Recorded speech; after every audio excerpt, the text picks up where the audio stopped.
Hello friends, today we are going to study on a topic called ray optics and optical instrument. This ray optics is a branch of physics which deals with the study of light. Yes, the characteristics of the light, the behavior of the light is nothing but it's a study of the characteristics or the behavior of the light. Later in this chapter, we study about the optical instruments like telescope, microscope, etc. Now let us study about the light. What is light? In our earlier classes, we have studied that light is a form of energy. Yes? In our earlier classes, we have studied light is a form of energy. And one more property of light is that it always travels in a straight line. Yes, with the speed of 3 into 10 raised to 8 meter per second. Next is that in an electromagnetic spectrum, the range of 400 nanometers to 750 nanometers is nothing but a visible region. In an electromagnetic spectrum, this range is nothing but a visible region, and this is also the wavelength of the light. Next, we'll go through the reflection of light. As you are already familiar with the reflection of the light, we'll understand it and we'll have a quick recap of this reflection of light. Before going to understand the process of the reflection of the light, we'll understand the basic definition of this. Ray of light. Yes. What is this ray of light? And part of line of which light travels from one position A to the position B is nothing but a ray of light, or an imaginary line drawn to the path of the light from one point to the another is nothing but a ray of light. Understand? Next, we'll talk about beam of light.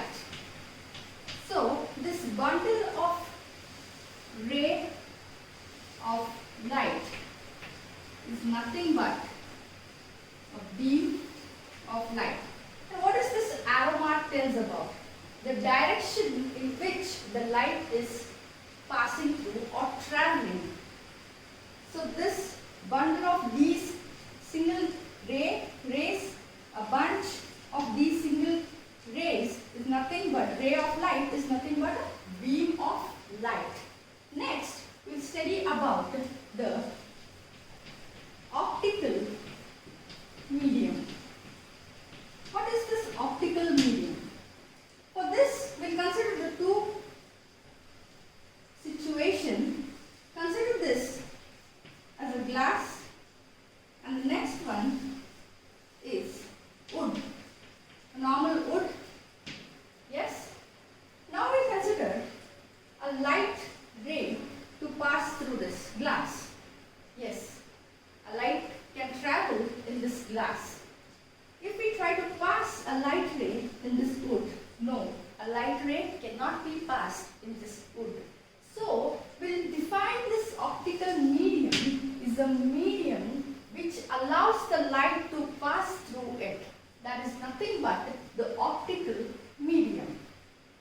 So, these are the basic definition to understand the process of reflection of light. Now we'll understand the exact process of the reflection of light. So, we'll consider the surface which divides the two medium. We'll consider N1 as a one medium and N2 as another medium, and this is the surface which separates these two medium. So we'll consider a ray of light to fall on this surface in this way. We consider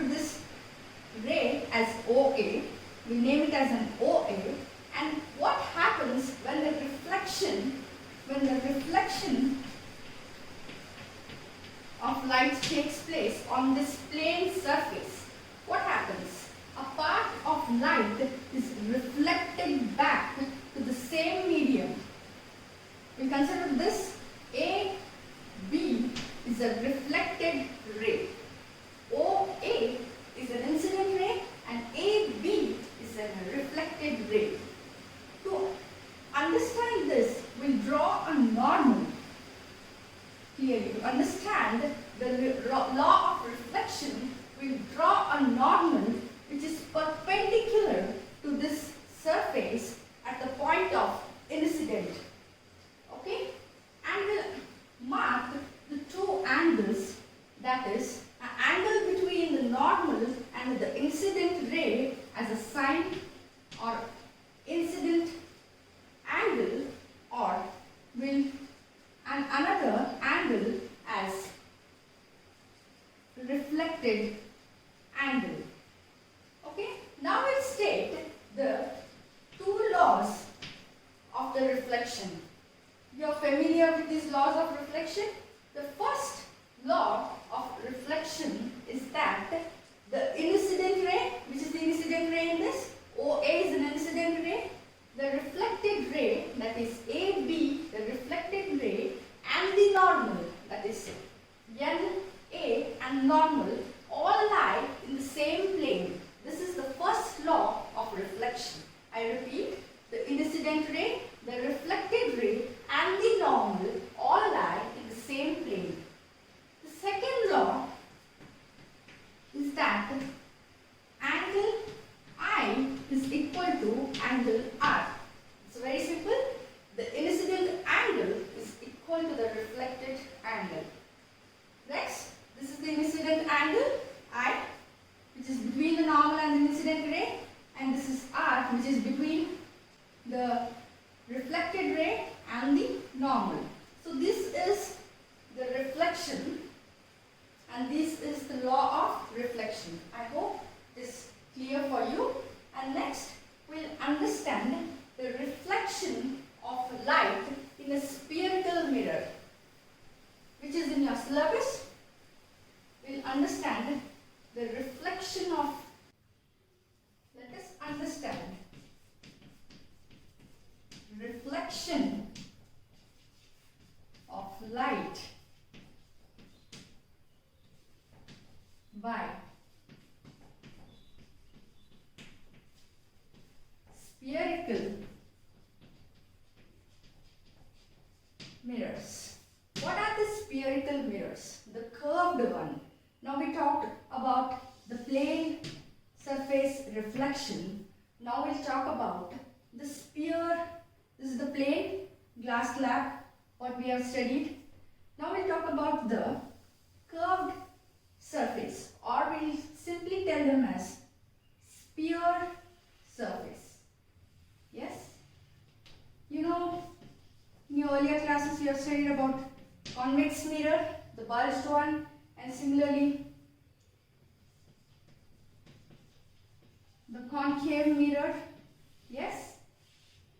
So, let us understand the reflection of light by the spherical mirror. These are the spherical mirrors. Okay.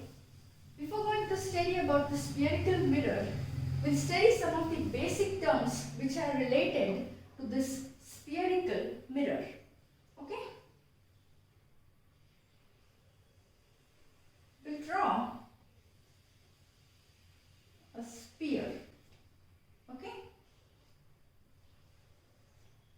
Now what we'll do, we'll cut this sphere. Okay? We'll cut the sphere.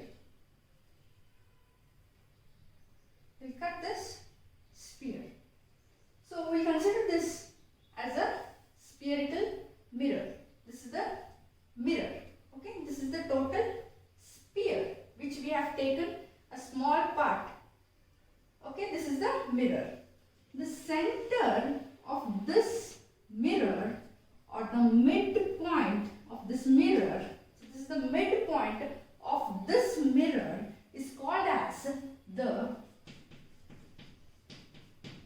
vertex of the mirror, right?